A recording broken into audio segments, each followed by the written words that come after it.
Hi everyone, thanks for joining us today. I'm Gina and I'm here with Nutrena poultry expert Twain Lockhart. Today's chicken tip video, we're going to talk about grit and oyster shell. So Twain, let's start with the oyster shell. What is it and what does a chicken need it for? Well, Gina, oyster shell is a calcium supplement, but let me first say that oyster shell and grit are not interchangeable. That is a mistake a lot of people make. They do two different things, two very different functions. Okay, oyster shell supplements the calcium in your chicken's feed. Okay. Most layer feed has calcium in it, but every chicken's requirements are slightly different.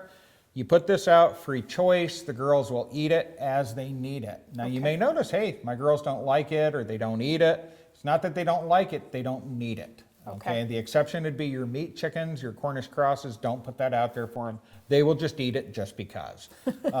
Your grit, you ever wondered how a chicken can eat a whole grain of corn and they don't have any teeth? Okay, this is how they digest things. Okay. They pick up these little rocks as they travel around and they're held in a muscle called the gizzard, and that is how they grind their food up. Okay, if your chickens are eating pellets and crumbles, they technically don't need grit, but if they're eating any kind of grain or plant material or bugs or stuff, they do. Okay. Especially the grain. It can make them very sick if they don't have access to the grit. Now, if your girls are free ranging, it may not be as critical to have that out, but you know, we're in Minnesota today and it's snow on the ground. There'd be no way for them to find grit. So it's a very cheap insurance policy. Just keep a dish of that out. The oyster shell you definitely want to have in front of them also. All the time.